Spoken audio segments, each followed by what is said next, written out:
अर्जुनाकडे पाहतात तेव्हा अर्जुनावरून भगवंताची दृष्टी हलतच नाही. सारखा अमृताचा वर्षावती अर्जुनावरती करत राहते. अमृताची ओतली की प्रेमाची पिवणी मातली, अर्जुन मोहे गुंतले निघोने. अर्जुनाच्या मोहामध्ये भगवंताचे नेत्र असे गुंतलेले आहेत. म्हणजे भगवंताच्या नेत्रामृताची प्राप्ती होते अर्जुनासारख्या भक्तांना. आता अर्जुनाचा अधिकार फार मोठा आहे. अर्जुनाच्या भाग्याचं वर्णन करताना ज्ञानोबा सांगतात की सगळ्या त्रिभुवनाचं भाग्य एकत्र केल्यानंतर या सगळ्या त्रिभुवनाच्या भाग्याचं अधिष्ठान जर कोण असेल तर तो एकटा अर्जुन आहे. त्रिभुवनाच्या दैवा आयतन झाला. त्रिभुवनाचं भाग्य प्राप्त असलेला अर्जुन कुठे, आणि आपलं सुद्धा भाग्य आपल्याला प्राप्त न होणारे आपण अभाग्यवान कुठे. म्हणून हे नेत्रामृत आपल्याला मिळू शकत नाही. मग आता भगवंताच्या अधरामृताचा विचार करा. भगवंताच्या ओठामध्ये असलेलं जे अमृत आहे त्याला अधरामृत असं म्हटलं जातं. मग हे अधरामृत मिळतं कोणाला? अधरामृत मिळतं वेणूला. भगवंताने आपल्या ओठावरती ठेवलेला जो पावा आहे तो पावा नित्य भगवंताच्या अधरामृताचं पान करतो. नामदेवरायांचा एक गोड अभंग आहे. नामदेवरायांनी या पाव्याला पकडलं आणि त्याच्या बरोबर भांडायला सुरुवात केली. का रे, मागच्या जन्मामध्ये असं तू काय पुण्य केलं होतं? सगळे भक्त आहेत, भगवंताच्या 16,108 राण्या आहेत, पण तू मात्र ओठावरतीच राहतो. भगवान तुला आपल्या जवळ ठेवतात, ओठावरती ठेवतात. एवढं ओठावरती राहण्याचं सुख कोणालाच नाही. तू असं मागच्या जन्मामध्ये काय पुण्य केलं होतं मला सांग, की हे अधरामृत तू एकटा सेवन करतोय. अधरीचे अमृत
काय पुण्य केले नो रे पावया. हे पावया, तू काय पुण्य केले ते मला सांग, की अधरामृत तू फक्त एकटा पितोय. आता पाव्याला अधरामृत मिळतंय त्याचं कारण आहे की हा पावा आतून सगळा रिकामा झालेला आहे आणि आपण मात्र आतून कशीच रिकामे नाही. बाहेरून कदाचित आपण रिकामे दिसू पण आतून मात्र आपण रिकामे नाही. म्हणजे पाव्याचा अधिकार मोठा आहे. आता भगवंताच्या ज्ञानामृताचा विचार करा. भगवंताचं ज्ञानामृत आपल्याला सहज प्राप्त आहे का? भगवंताचं ज्ञानामृत प्राप्त होण्यासाठी भगवत पूज्यपाद श्रीमद शंकराचार्य सांगतात त्यासाठी अधिकार असावा लागतो. जोपर्यंत ज्ञानाचा अधिकार आपल्याला मिळत नाही तोपर्यंत भगवंताचं ज्ञान प्राप्त होणार नाही. आणि भगवंताचं ज्ञान प्राप्त करण्यासाठी लागणारा जो अधिकार आहे तो अधिकार फार मोठा आहे. त्याच्यासाठी विवेक पाहिजे, वैराग्य पाहिजे, समाधी षटक संपत्ती पाहिजे, मुमुक्षुत्व पाहिजे. त्यानंतर श्रोत्रिय ब्रह्मनिष्ठ परमकृपाळू श्रीगुरूंची भेट झाली पाहिजे, त्यांची सेवा घडली पाहिजे. त्यानंतर आपल्याला ते उपदेश करतील, मग आपल्याला ज्ञान प्राप्त होईल. म्हणजे हे ज्ञान प्राप्त करण्यासाठी लागणारा जो अधिकार आहे तो कठीण आहे. अधिकारी नाम आशा असते फलसिद्धीर विशेषतः. फळाची सिद्धी व्हावी असं जर वाटत असेल तर त्याच्यासाठी अधिकाराची अपेक्षा आहे. ज्ञानाचा अधिकारी सगळ्यात कठीण आहे. कुठून विवेक आणि वैराग्य समाधी षटक संपत्ती आणायची, आणता येणं शक्य नाही. मग हा ज्ञान अमृताचा ठेवा सुद्धा आपल्याला सहज मिळणं शक्य नाही. मग आता भगवंताच्या कथामृताचा विचार करा. भगवंताची विशुद्ध कथा, भगवंताचे मंगल गुण आपल्या कानावरती पडण्यासाठी सुद्धा कानांचं परीक्षितीसारखं भाग्य असावं लागतं. त्याच्यासाठी विरक्त वैष्णव विप्र कोणीतरी सांगणारा अधिकारी वक्ता भेटायला हवा आहे. नाहीतर बऱ्याच वेळेला आपण भगवंताची कथा ऐकण्यासाठी जातो आणि भगवंताची कथा बाजूलाच राहते, आपलीच व्यथा सुरू होते आणि तीच व्यथा आपण ऐकत राहतो. म्हणजे भगवंताची विशुद्ध कथा कानावरती पडणं अवघड आहे. मग आता ही सगळी अमृत भगवंताच्या संबंधी असलेली मिळायला कठीण आहे. पण या सगळ्या अमृतांमध्ये सर्वांना प्राप्त असलेलं, सर्वांना सेवन करता येण्याजोग आणि सर्वश्रेष्ठ असलेलं असं एक अमृत आहे. ब्रह्मचारी असला तरी तोही घेऊ शकतो, ग्रह घेऊ शकतो. वानप्रस्थी असला तोही घेऊ शकतो, संन्यासी असला तोही घेऊ शकतो. लहान असो मोठा असो कोणी असो, ज्या आश्रमामध्ये असेल त्या आश्रमामध्ये प्रत्येकाला घेता येण्याजोग एक अमृत आहे. त्या अमृताला म्हटलं जातं नामामृत. की हे अमृत मनुष्याला कुठेही घेता येतं. बरं, हे सगळ्यांना घेता येतं म्हणून कमी प्रतीचं आहे असं नाही. हे अमृत जर आपण प्राप्त करून त्याचं पान करू लागलो तर बाकीच्या सगळ्या अमृताची प्राप्ती या एका अमृताने घडता येते. भगवंताचं नामामृत आपल्याला जर पिता आलं तर भगवंताचं ज्ञानामृतही मिळतं, चरणामृतही मिळतं, नयनामृतही मिळतं. सगळी अमृत भगवंताची प्राप्त होतात. म्हणून सगळ्या अमृतांमध्ये जे परम आहे, श्रेष्ठ आहे, त्याला नामामृत असं म्हटलं जातं. बरं, फक्त ते सगळ्यांमध्ये श्रेष्ठ आहे असं नाही. तुकोबाराय सांगतायत अमृताचं जर सार काढलं तर त्या साराला परमामृत म्हणावं लागेल. भगवंत अमृत स्वरूप आहे आणि त्या भगवंताचं जर सार काढलं तर भगवंताचं सार म्हणजे अमृताचं सार. आणि अमृताचं सार जे आहे त्याला काय म्हणावं लागेल? परमामृत म्हणावं लागेल. तुकोबाराय सांगतायत देवा, एक वेळ मला तुझी प्राप्ती झाली नाही तरी चालेल, पण तुझं जे सार आहे ते सार मला प्राप्त झालं पाहिजे. कारण ते कसं आहे? अमृत सागर नाम तुझे, अमृत सागर नाम तुझे, अमृत सागर नाम तुझे, अमृत सागर नाम तुझे.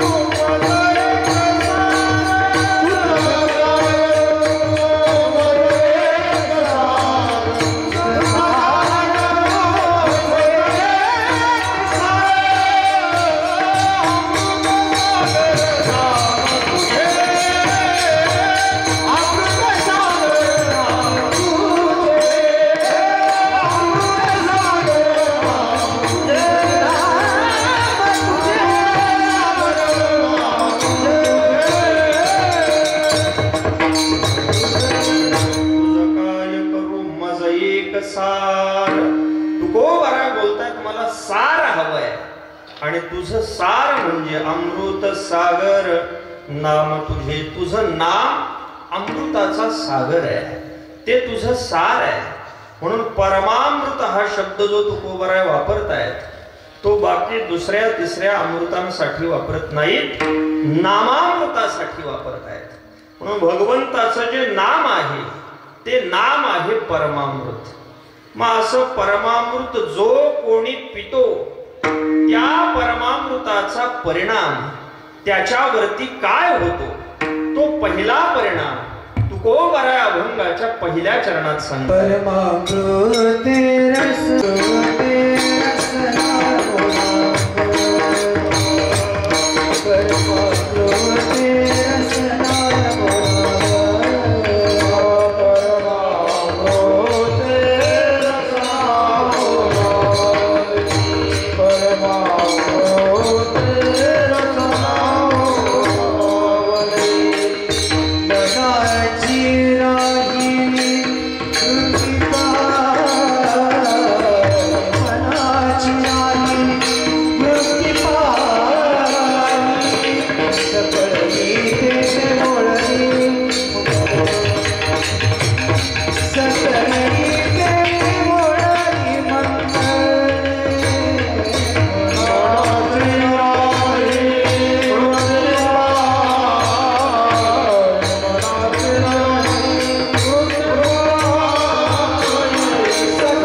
रसना इंद्रियावरती करतात.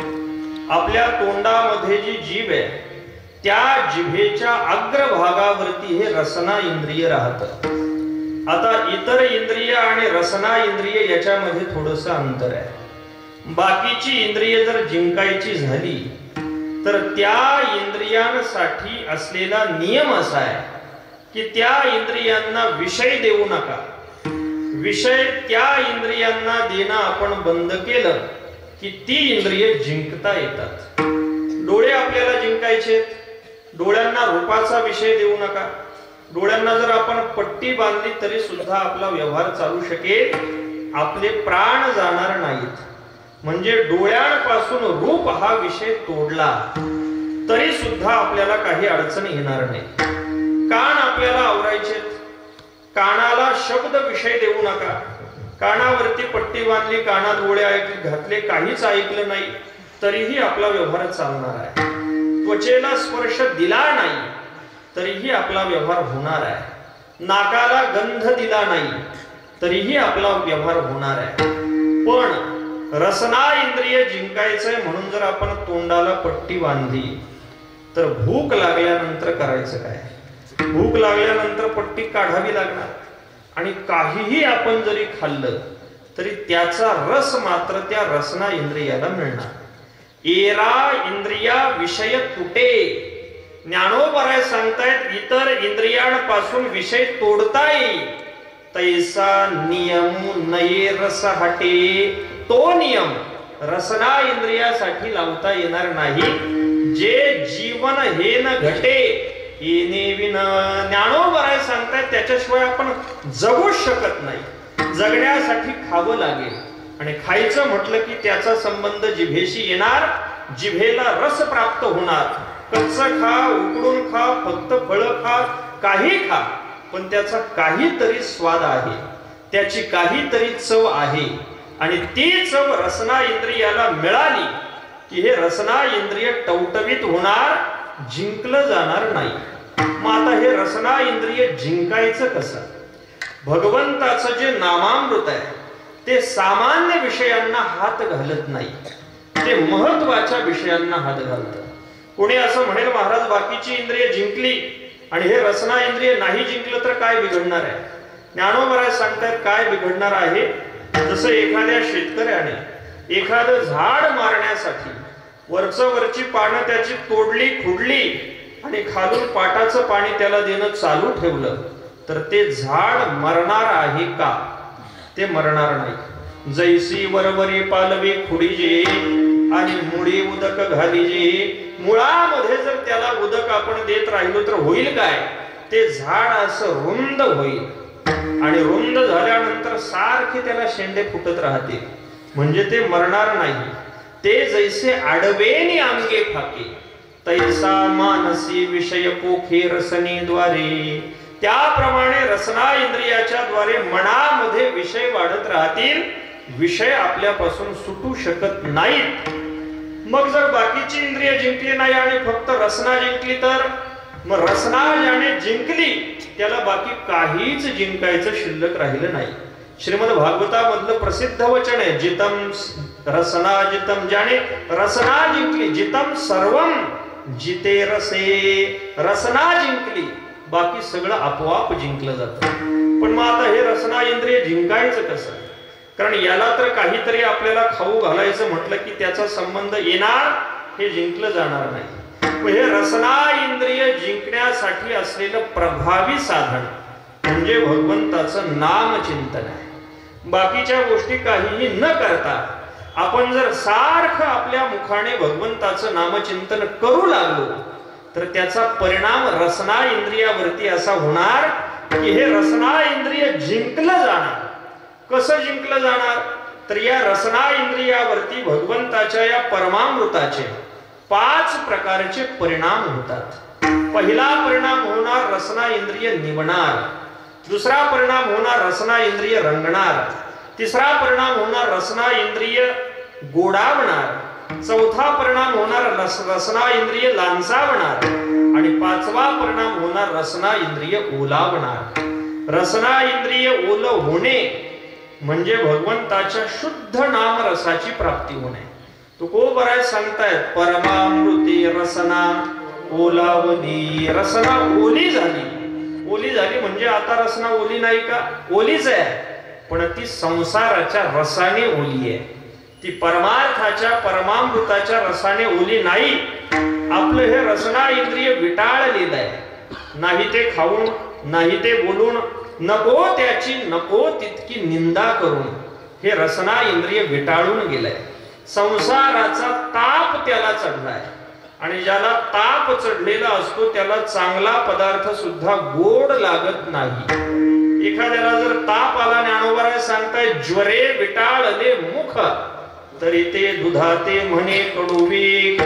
जसा एखाद्याला ताप आल्यानंतर गोड दूध सुद्धा कडू लागतं, तसं संसाराचा ताप जिभेला चढल्यामुळे भगवंताचं गोड नाम आपल्याला गोड लागत नाही. माणसं इथं संकीर्तन मंडपामध्ये भजन करायला, नामचिंतन करायला येतात, पण आल्यानंतर मात्र नामस्मरण करतीलच असं अजिबात नाही. भगवंताचं नामचिंतन घडण्यासाठी हा जिभेवरती जो संसाराचा चढलेला ताप आहे तो ताप अगोदर जायला पाहिजे. मग हा ताप जातो कशाने? हा ताप जातो भगवंताच्याच नामचिंतनाने. 5ही प्रकारचे दोष घालवायला काही करावं लागत नाही. औषध एकच, भगवंताचं नामचिंतन आपण सुरू केलं की आपल्या रसना इंद्रियाच्या ठिकाणी असलेला संसाराचा ताप जाणार आणि हे रसना इंद्रिय निवांत होणार, शांत होणार. तुकोबराय बोलले, त्याचं मुख धन्यतेला प्राप्त होणार. धन्य मुख झाले निवाली रसना, नाम नारायणा भूत हरी, नाम नारायणा भूत हरी. धन्य मुख झाले निवाली रसना, नाम नारायणा भूत हरी, नाम नारायणा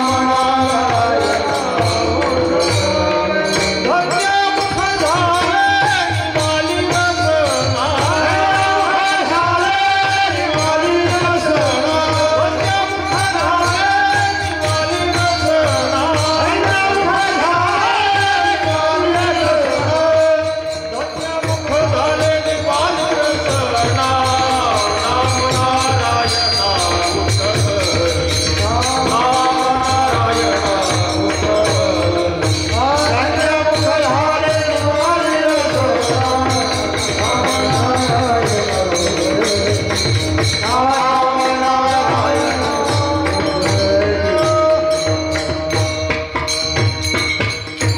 धन्य नाम नारायणा घोष करी. म्हणून भगवंताच्या नामचिंतनाचा जर आपण घोष केला तर आपली रसना निवांत होणार. जी संसाराच्या तापाने तापलेली आहे तिला थंडावा प्राप्त होणार. म्हणून इथं आल्यानंतर भगवंताचं नामचिंतन आपण केलं पाहिजे. मग हे नामचिंतन फक्त कीर्तनकाराने नामस्मरण केलं तरच आपण करायचं असं नाही. बसल्यानंतर सुद्धा नामचिंतन करायचं. पावल्या खेळायला सुरुवात झाली तरी नामचिंतन करायचं. पंक्तीला इथून पुढे म्हणजे आज संध्याकाळपासून उद्यापासून आपण बसलो तरी भगवंताचं नामचिंतन प्रत्येक घासाघासाला करायचं. मंडपात बसा, मंदिरामध्ये बसा, बाहेर बसा, कुठेही बसा, तुकोबराय सांगतात भगवंताचं नामचिंतन सर्व अवस्थेमध्ये. बैसू खेळू जेवू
किती नाम गायचं. रामकृष्ण नाम माळा घालू ओनिया गळा. गळ्यामध्ये भगवंताच्या नामाची माळा घालायची. इतकं भगवंताचं नामचिंतन करायचं. मग असं नामचिंतन केल्यानंतर पुढचा परिणाम असा होईल की आपलं रसना इंद्रिय भगवंताच्या नाम रसामध्ये रंगून जाईल. त्याच्या ठिकाणी असलेला संसाराचा रंग उतरेल आणि भगवंताच्या नामाचा रंग चढेल. त्याला रसना रंगणे असं म्हटलं जातं. कोणत्याही गोष्टीचा रंग लगेच जिभेवरती चढत नाही. तुम्ही पान खाणाऱ्यांचं निरीक्षण करा. पान खाणाऱ्यांनी तोंडामध्ये पान टाकल्याबरोबर लगेच त्यांची जीभ लाल होते का? नाही. बराच वेळ बकरी सारखं ते चावत राहतात आणि चावल्यानंतर मग ती जीभ लाल होते. तसं भगवंताच्या नामाचा रंग जिभेवरती चढण्यासाठी त्या नामाचा अभ्यास घडला पाहिजे. तुकोबराय सांगतायत राम कृष्णी रंगी रसना रंगली अमृत उकळी नाम तुझे. भगवंताच्या नामाच्या रंगाने रसना रंगून गेली. एकदा का रसना रंगली की तिला संसाराच्या गप्पा गोष्टी आवडणार नाहीत. बाकीची चर्चा आवडणार नाही. कोणी येऊन जर काही बोलू लागला तर त्या गोष्टीकडे लक्ष जाणार नाही. सारखं भगवंताचं नामचिंतन चालू राहणार. हा रसना इंद्रियावरती होणारा दुसरा परिणाम. मग रसना रंगल्यानंतर पुढे काय होणार? त्या नामाची जी गोडी आहे ती गोडी रसना इंद्रियाला प्राप्त होणार. म्हणजे रसना इंद्रियाला गोड लागणार. हे गोड म्हणजे साखर खाल्ल्यानंतरचं गोड नाही. ही गोडी म्हणजे कधीच न उतरणारी गोडी आहे. जिभे गोड तीन अक्षरांचा रस अमृत जयास फिके पुढे. अमृत सुद्धा ज्याच्या समोर फिक आहे, तुच्छ आहे, अशी गोडी आपल्याला प्राप्त होणार. म्हणजे रसना इंद्रिय गोड होणार.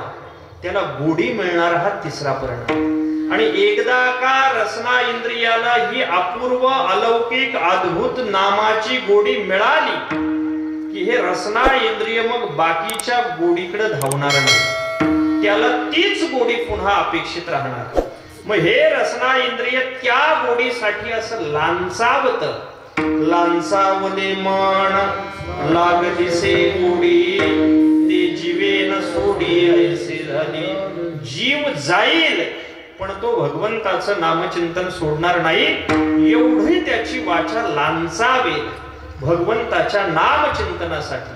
आणि मग अशी लांचावल्यानंतर जेव्हा पुन्हा भगवंताचं नामस्मरण सुरू होईल तेव्हा आता रसना इंद्रियामध्ये दोष राहिलेला नाही.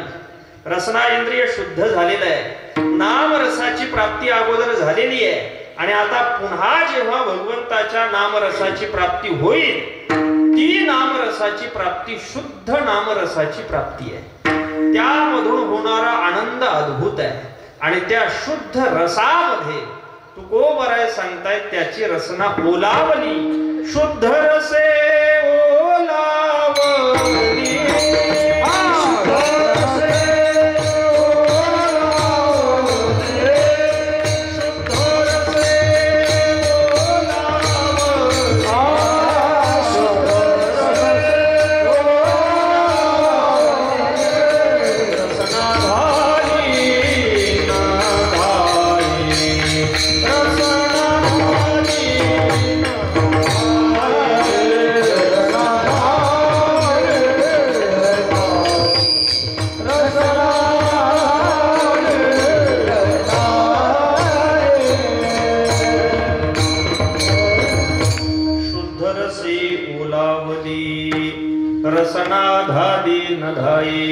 परमामृते रसना ओलावली. म्हणजे परमामृताने भगवंताच्या नामामृताने ही रसना ओली होणार. म्हणजे आता तिच्या आतही रस आहे आणि बाहेरही रस आहे. आता हे रसना ओलावण्याचे जे परिणाम आहेत हे जर आपल्याला लक्षात ठेवायचे असतील तर गुलाबजाम कसे बनवतात ते उदाहरण आपण डोळ्यासमोर घ्या. गुलाबजाम कसे बनवले जातात सगळ्यांना माहिती आहे. फक्त शुद्ध खव्याचे बनवायचे, मिलावट अजिबात काही करायची नाही. चांगला खवा आपण आणणार, खवा आणल्यानंतर त्याचे गोळे करणार. गोळे केल्यानंतर पहिला परिणाम आपण उकळलेल्या तेलामध्ये ते तळण्यासाठी सोडणार. तळण्यासाठी सोडल्यानंतर होतं असं की त्या उकळलेल्या तेलाचा त्याच्याशी संयोग आल्यानंतर त्या गुलाबजामुन मध्ये असलेला जो काही आंबटपणा आहे, जो काही पाण्याचा अंश आहे तो सगळा जळून जातो आणि तो जो खवा आहे तो शुद्ध होतो. म्हणजे तो खराब होत नाही, त्याच्यातले दोष निवृत्त होतात. हा पहिला परिणाम. तसं भगवंताचं नामामृत पिल्यानंतर जिभेमध्ये असलेले संसाराचे दोष जळून जातात. जसा गुलाबजाम तळताना त्याच्यातले दोष जातात तसं. त्यानंतर पुन्हा गुलाबजामुन आपण तळताना दुसरा परिणाम असा होतो की त्याचा रंग बदलायला सुरुवात होते. म्हणजे तो तांबूस रंगाचा होतो, लाल रंगाचा होतो. लाल रंगाचा होईपर्यंतच तळायचा. जास्त तळण काळा झाला तर जळून जाईल. म्हणजे लाल रंगाचा परिणाम त्याच्या ठिकाणी आला. हा दुसरा परिणाम. त्याप्रमाणे भगवंताच्या नामचिंतनाने रसना इंद्रियाच्या ठिकाणी परमार्थाचा रंग चढतो. हा दुसरा परिणाम होतो. त्यानंतर ते गुलाबजाम आपण बाहेर काढतो, थंड होऊ देतो आणि मग पाकामध्ये सोडतो. साखरेच्या पाकामध्ये सोडल्यानंतर ते गुलाबजाम गोड होतात कारण त्यांना साखरेची गोडी मिळते. तसा तिसरा परिणाम भगवंताचं नामचिंतन करणाऱ्या साधकाच्या रसनेला भगवंताच्या नामाची गोडी प्राप्त होते. ती जीभ गोड होते. जसे गुलाबजाम गोड होतात तसे. पण आता लगेच गुलाबजाम खाता येतात असं नाही. ते गुलाबजाम पाकातून बाहेर काढल्यानंतर ते गुलाबजाम सगळा पाक असा पिऊन टाकतात. तो पाक पिऊन टाकणं म्हणजे पुन्हा पुढच्या पाकासाठी लांचावण आहे. ते सगळा पाक पिल्यानंतर आपण विचार करतो अजून यांच्यात पाक अजून पाहिजे. मग ते गुलाबजाम आपण परत पाकामध्ये टाकतो. परत पाकामध्ये टाकल्यानंतर ते परत बाहेर काढायचे नाहीत. कधी काढायचे? जेव्हा खायचं असेल तेव्हाच काढायचे. म्हणजे आतही पाक आहे आणि बाहेरही पाक आहे. त्याला ओलावणं असं म्हटलं जातं. कोणताही भाग त्याचा तोडून पाहिला तर आतमध्ये सुद्धा तोच रस आहे आणि बाहेर सुद्धा तोच रस आहे. अगदी तसंच भगवंताच्या नामाचा रस जिभेमध्येही आहे, जिभेच्या बाहेरही आहे. त्याला रसना ओलावणं असं म्हटलं जातं. मग हा रस जातो कुठे? हा रस आतमध्ये पाझरायला सुरुवात होते.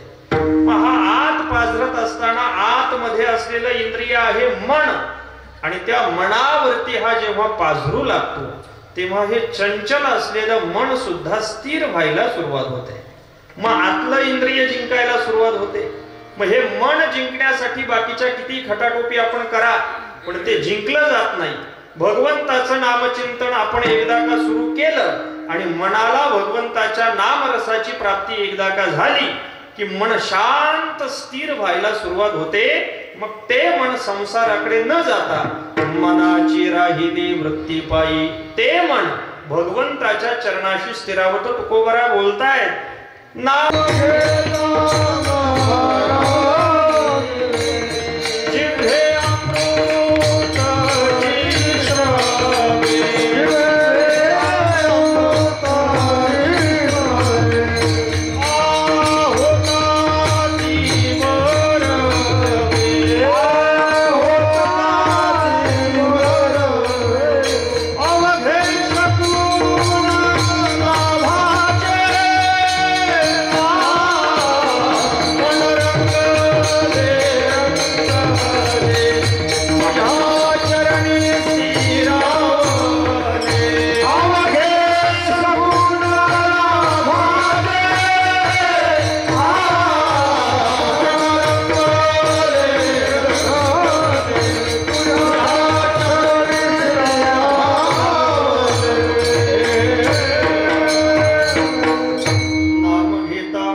श्रवे होता ती बरवे अवघे शकुन लाभाचे.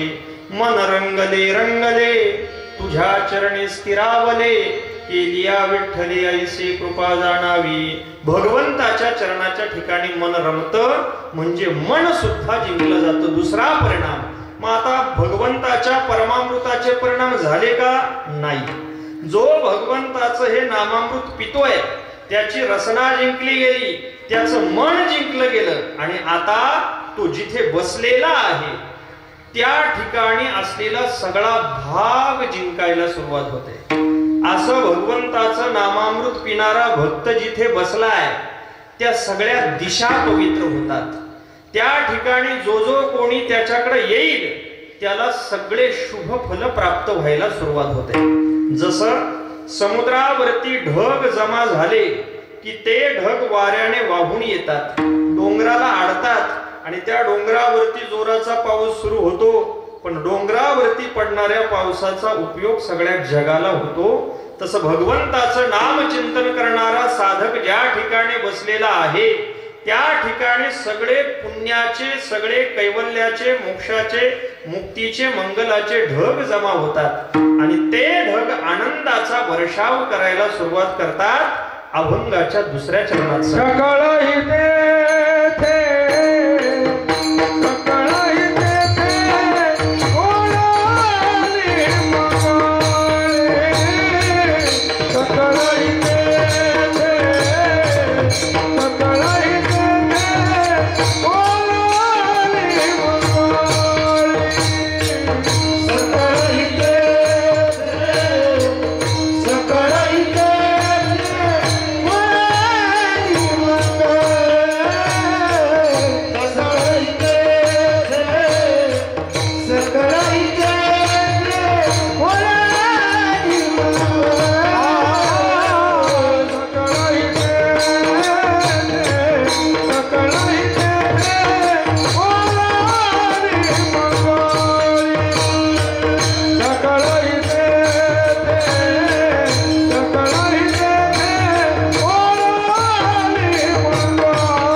जरी आनंदाच्या. भगवंताच्या परमामृताचा हा परिणाम आहे की भगवंताचं नाम चिंतन करणारा साधक जिथे बसलेला आहे त्याच्या दिशेने सगळ्या मंगल गोष्टी वळतात. सगळी मंगळ वळतात. मंगल कशाला म्हटलं जातं? मंगल शब्द फक्त आपल्याला तेवढ्याच कामापुरता ऐकायला मिळतो. मंगल म्हणजे काय? मंगम शुभम लातीती मंगलम. जे आपल्या जीवनामध्ये कैवल्याची भगवंताची प्राप्ती करून देतं अशी जी साधनं आहेत त्याला मंगल म्हटलं जातं. भगवंताचं भजन आपण करू लागलो तर ते मंगल आहे. मंगलाचा विचार करताना काही लौकिक मंगल आहेत, काही अलौकिक मंगल आहेत आणि काही परम मंगल आहेत. परममंगल कशाला म्हटलं जातं? परममंगल म्हणजे भगवान परमात्मा. भगवंताचं वर्णन करताना मंगलम भगवान विष्णू, मंगलम गरुडध्वजः, मंगलम पुंडरीकाक्षो मंगलायतनो हरिः. भगवान परममंगल आहे. स्वर्गाधिकाची प्राप्ती होणं त्याला अलौकिक मंगल म्हटलं जातं. पण त्यातही पुन्हा भगवंताचं भजन घडत असेल तरच मंगल. आणि लौकिकामध्ये पुत्राची प्राप्ती झाली, विवाह झाला, धनसंपत्ती प्राप्त झाली, पण त्याला मंगल म्हटलं जातं. पण मंगल कधी म्हणता येईल? पुत्राची प्राप्ती झाली आणि जर भगवंताचं भजन करणं वाढलं तर तो मुलगा होणं मंगल आहे. नाहीतर मुलगा झाला आणि आषाढी पंढरपूरची वारी बंद झाली तर ते मंगल नाही, अमंगल आहे. लग्न झालं आणि परमार्थ वाढला तर ते लग्न मंगल आहे. आणि लग्न झालं माळच काढून टाकली तर ते मंगल नाही, अमंगल आहे. भरपूर पैसे झाले, शेतामध्ये कपाशीचे अन्य कोणत्या पिकांचे पैसे झाले आणि घरातला हरिपाठ बंद झाला तर त्याला मंगल म्हणायचं नाही, ते अमंगल आहे. मंगल म्हणजे भगवंताकडे, भगवंताच्या दिशेने ज्या ज्या गोष्टीने आपलं पाऊल वाढत जाईल त्या सगळ्या गोष्टी मंगल आहेत. आणि भगवंतापासून दुरावा उत्पन्न करणाऱ्या ज्या ज्या गोष्टी आहेत त्या सगळ्या अमंगल आहेत. त्या जरी आपल्याला चांगल्या वाटत असल्या तरी त्या मंगल नाहीत, अमंगल आहेत. म्हणून मंगलाची प्राप्ती होते, आनंदाचा वर्षाव होतो, जगाला आनंदाची प्राप्ती याच्यामुळे होते. आज आपल्याला काही जो आनंद पाहायला मिळतो तो साधू महापुरुषांच्या भजनाचं फळ आहे. ज्ञानोबराय, तुकोबराय, सावता महाराज, गुरुबा काका आदी करून ही सगळी थोर मंडळी ज्यांनी ज्यांनी भगवंताचं नामचिंतन केलं या सगळ्या भगवंताच्या नामचिंतनाचा परिणाम आनंदाचा वर्षाव आहे. नाहीतर आपल्या ठिकाणी असं कोणतंही पुण्य नाही की जगाला आनंद व्हावा. उलट जगाला दुःख होईल असाच आपला व्यवहार आहे. महाभारतातला छोटा प्रसंग आहे. कौरव आणि पांडवांमध्ये द्यूत खेळलं गेलं. कपाग हे भूत केलं गेलं. 12 वर्षाचा वनवास, 1 वर्षाचा अज्ञातवास पांडवांच्या वाट्याला आला. वनवासामध्ये वनामध्ये राहायचं होतं. पांडवांनी वनवास पूर्ण केला आणि अज्ञातवासाला सुरुवात झाली. अज्ञातवास सुरू झाल्यानंतर दुर्योधनाला आनंद झाला, कारण दुर्योधन अज्ञातवासाची वाट पाहत होता. अज्ञातवासाचा नियम असा होता की राणामध्ये राहायचं नाही, लोकांमध्ये राहायचं. कोणत्या तरी नगरात, कोणत्या तरी देशात राहायचं, पण अज्ञात अवस्थेमध्ये राहायचं. आपण पांडव आहोत असं कोणाला ओळखू द्यायचं नाही. आणि जर कोणी हे पांडव आहेत असं जर ओळखलं तर पुन्हा पहिल्यापासून 12 वर्षाचा वनवास आणि 1 वर्षाचा अज्ञातवास. दुर्योधनाने विचार केला, पांडवांनी कितीही रूप बदललं तरी सुद्धा पांडव पकडले जाणार. किती रूप बदललं तरी भीमाला तुम्ही बारीक कसं करू शकाल? तो कुठंतरी ओळखला जाणार, पकडला जाणार आणि पुन्हा वनवास वाट्याला येणार. पण अज्ञातवासाचं 1 वर्ष संपत आलं. 2-3 महिने राहिले पण पांडव काही सापडेना. दुर्योधनाने सगळी गुप्तहेर संघटना पाठवली, सगळ्या गोष्टी केल्या, पण पांडव सापडेना. शेवटी भयभीत झाला. आता 2-3 महिन्यात जर यांना आपण सापडवलं नाही तर हे पुन्हा येतील, करायचं काय? भीष्माचार्यांना बोलावलं आणि सांगितलं, आचार्य कृपा करा आणि पांडव कुठे राहतायत त्यांचा पत्ता सांगा. भीष्माचार्य म्हटले दुर्योधनाला, अरे पांडव कुठे राहतायत हे ओळखणं अगदी सोपं आहे. पांडव भगवंताचे भक्त आहेत, नित्य नामचिंतन करतात, परम वैष्णव आहेत. पाहते पांडव अखंड वनवासी परित्या देवासी आठविती. आणि मग भगवंताचं नामचिंतन करणारे पांडव ज्या देशामध्ये राहतात त्या देशामध्ये पांडवांचा परिणाम असा होतो की त्या देशामध्ये कधीच दुःख येत नाही. नद्या 12 महिने वाहतात, झाडांना फळं फुलं लागलेली राहतात, कोणीही अधर्माचं आचरण करत नाही, हिंसा करत नाही. प्रत्येक आश्रम आपापल्या वर्णाश्रम धर्माचं पालन करतो. धर्मनीतीने लोक जगतात. सामान्य जीवापासून ते मोठ्यातील मोठ्या जीवापर्यंत प्रत्येक जण आनंदामध्ये राहतो. हा पांडवांच्या भजनाचा परिणाम आहे. वृष्टी केली जळे आनंदाच्या, म्हणून भगवंताच्या भजनाने हे सगळे भक्त जगामध्ये आनंदाचा वर्षाव घडवून आणतात. हा भगवंताच्या परमामृताचा जगावरती होणारा परिणाम आहे. कोणी असं म्हणेल, महाराज तुम्ही भगवंताचं नामचिंतन केल्यानंतर आनंदाचा वर्षाव होतो, मन जिंकलं जातं, रसना जिंकली जाते, हे सगळं सांगितलं. पण अमृत म्हटलं जातं की जे पिल्यानंतर मनुष्य अमर होतो त्याला, आणि तो अमर करतो त्याला अमृत जर म्हटलं जात असेल तर या परमामृताने मनुष्य अमर होतो का, ते तुम्ही अजून सांगितलेलं नाही. तुकोबराय सांगतायत, हे परमामृत जो पितो त्याच्या ठिकाणी कशा पद्धतीने अमृताचा अमरत्वाचा परिणाम पाहायला मिळतो. तुकोबराय सांगतायत, त्याच्या देहामध्ये ब्रह्मरस भरला जातो. ब्रह्म अमर आहे. मग ब्रह्मरस जर ओतला शरीरामध्ये तर ते शरीर सुद्धा अमर भावाला प्राप्त होतं. त्याची इंद्रिय सुद्धा ब्रह्मस्वरूप होतात. तो अविनाशी होतो. सकळ इंद्रिय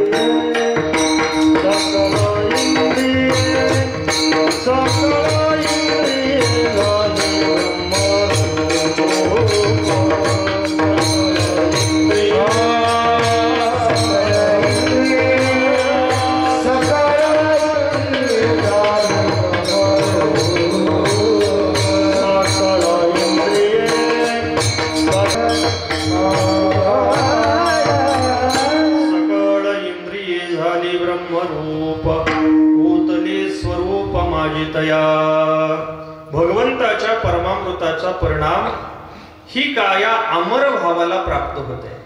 मग आता इंद्रिय अमर भावाला प्राप्त कशी होतात, कोणाची झाली, या सगळ्या गोष्टींचा विचार करून पुढचं चरण पाहून आपल्याला वेळेत थांबायचे प्रयत्न करायचा आहे.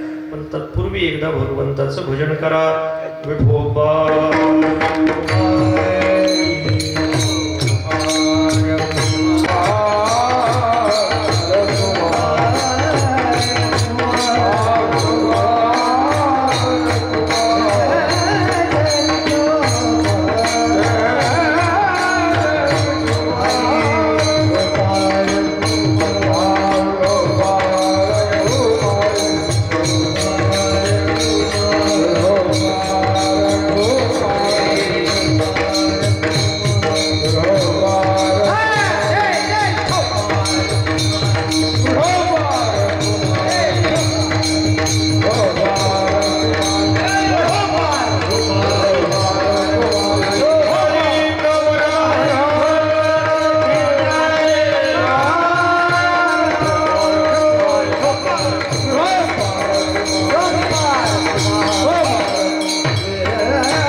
ब्रह्म अमर आहे तसंच ब्रह्मरस ज्याला प्राप्त झाला त्याची काया सुद्धा अमर आहे. मग आता ही काया कोणाची अमर झाली, 2 उदाहरणं डोळ्यासमोर घ्या.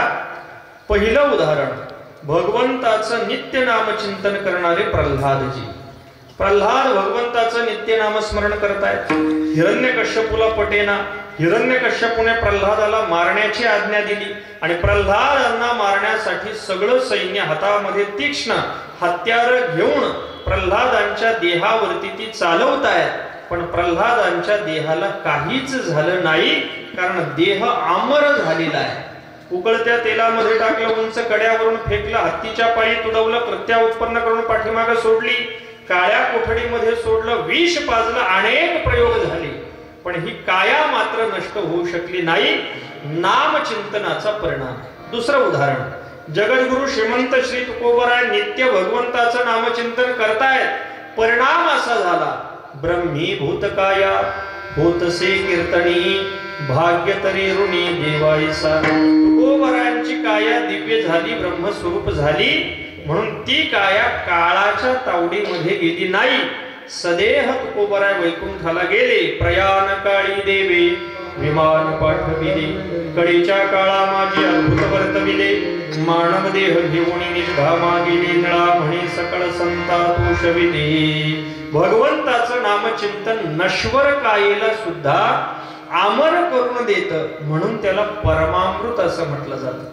मग आता फक्त काया अमर होते असं नाही, तर या सगळ्या सृष्टीचा मालक जो भगवान परमात्मा आहे, तो परमात्मा परमामृताचं पान करणाऱ्या भक्ताचा दास होतो. तो जो भक्त आहे त्याला भक्त म्हटलं जात नाही, तो भक्तांचा राजा होतो.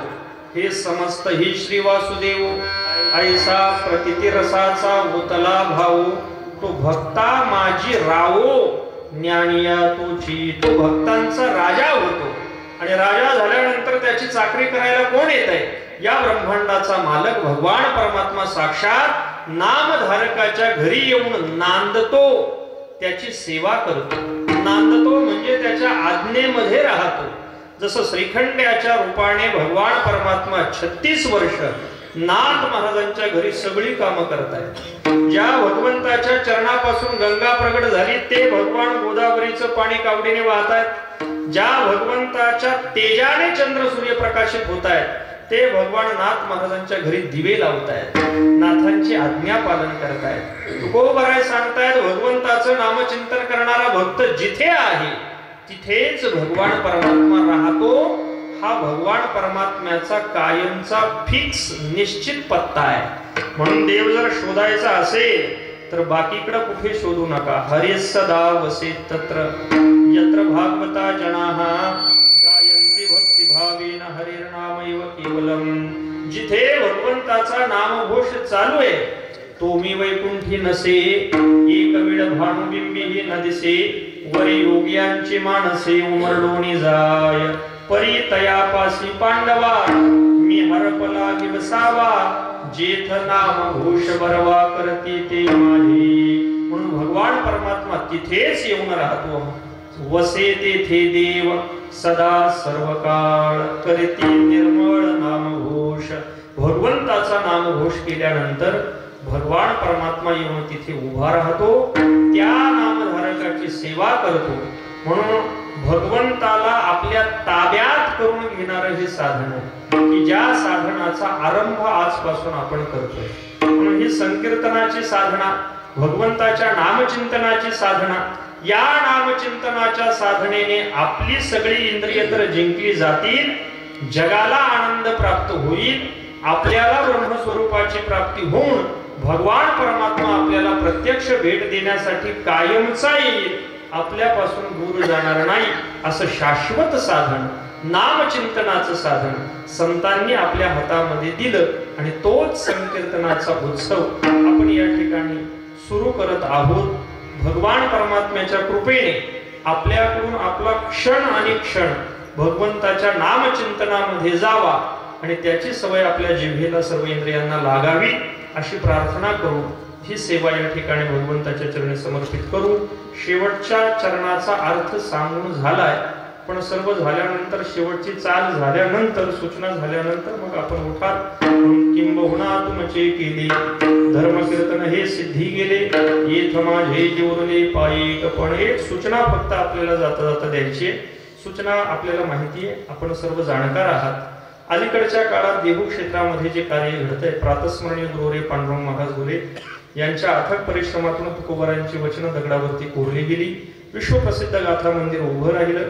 पण तुकोबारायांची वचनं दगडावरती कोरणे एवढाच त्याचा हेतू मर्यादित नाही, तर दगडावरती कोरलेली वचनं प्रत्येकाच्या हृदयावरती कोरता यावीत, यासाठी स्वानंद सुखनिवासी सद्गुरू जोग महाराजांच्या वारकरी शिक्षण संस्थेच्या शताब्दी महापर्वावरती संत श्री तुकोबाराय गुरुकुल या गुरुकुलाची स्थापना त्या ठिकाणी झाली.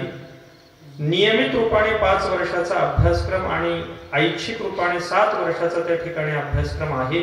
विद्यार्थ्यांना शिक्षणासाठी त्या ठिकाणी हे गुरुकुल सुरू झालेलं आहे की ज्यामध्ये वेदांत शास्त्राची प्रस्थानत्रयी, संत वाङ्मयाचे प्रस्थानत्रयी, भजनाचं ज्ञान, वारीचं ज्ञान, मृदंगाचं ज्ञान, चालींचं ज्ञान हे सर्व विद्यार्थ्यांना दिलं जातं. शास्त्रीय आचार्य परीक्षा त्याच्यामधून त्यांच्या घेतल्या जातात. येणाऱ्या काळामध्ये त्याला भाषेची अडचण येऊ नये म्हणून मराठी, हिंदी, इंग्रजी आणि संस्कृत या 4 भाषांमधून विद्यार्थ्यांना शिकवलं जातं. 5 वर्षामध्ये तो संस्कृत भाषेमध्ये त्याचं ग्रॅज्युएशन पूर्ण होतं, शास्त्री होतो. 7 वर्षामध्ये तो आचार्य होतो. पण हे सर्व शिक्षण घेताना त्याची राहण्याची व्यवस्था, भोजनाची व्यवस्था, औषध उपचाराची व्यवस्था. कदाचित कोणी असं म्हणेल मग एवढं शिक्षण, एवढ्या सुविधा आहेत, विद्यार्थ्यांकडून किती पैसे घेतले जातात? आनंदाची गोष्ट ही आहे की विद्यार्थ्यांकडून 1 रुपया सुद्धा घेतला जात नाही. हे सगळं शिक्षण निशुल्क रूपाने सद्गुरू जोग महाराजांच्या परंपरेनुसार दिलं जातं. म्हणून गुरुकुलामध्ये प्रवेश घेण्याचा काही नियम आहे. वर्षाच्या मध्ये आधी प्रवेश दिले जात नाही. अक्षय तृतीयेच्या 2 दिवस अगोदर पालकांनी आपल्या विद्यार्थ्याला घेऊन देहुला गाथा मंदिरा यावरती यावं. आणत असलेला विद्यार्थी त्याने 10वीची परीक्षा दिलेली असावी, म्हणजे वयाची 16 वर्ष पूर्ण झालेला तो असावा. कारण 11वी ते 17वी असं शिक्षण आहे, त्यामुळे 10वी पर्यंतचं शिक्षण त्याचं झालेलं असावं, परीक्षा दिलेली असावी. ज्ञानोबरायांचा हरिपाठ, नाथ महाराजांचा हरिपाठ, चिरंजीवपद हे त्याचं पाठ असावं. त्यानंतर 9 दिवसाचं शिबिर होतं. त्या शिबिरामध्ये त्याची परीक्षा घेतली जाते. त्यामध्ये तो जर उत्तीर्ण झाला तर स्थायी रूपाने गुरुकुलामध्ये प्रवेश दिला जातो. म्हणून आपल्या परिसरातील सर्व विद्यार्थ्यांपर्यंत ही सूचना आपण पोहोचवा. न जाणो आपल्या सूचना देणारे एखाद्याचं जीवन जे व्यसनाकडे, दुराचाराकडे जाणारे जे ते थांबेल, संत वाङ्मयाशी जोडलं जाईल आणि सूचना देण्याचं पुण्य आपल्या पदरामध्ये पडेल. एक आदर्श समाज निर्माण व्हावा हा त्या पाठीमागचा हेतू आहे. म्हणून ही सूचना आपण सर्वांपर्यंत पोहोचवा ही विनंती करून पुन्हा एकदा समस्त ग्रामस्थ गणोरी आपल्या सर्वांचे आभार मानतो. पूजनीय गुरुबंधू श्री भक्तिपरायण राऊत महाराज, सगळी बाकीची मंडळी सर्वांचे आभार मानून या ठिकाणी वाणीला पूर्णविराम देतो. ज्ञानेश्वर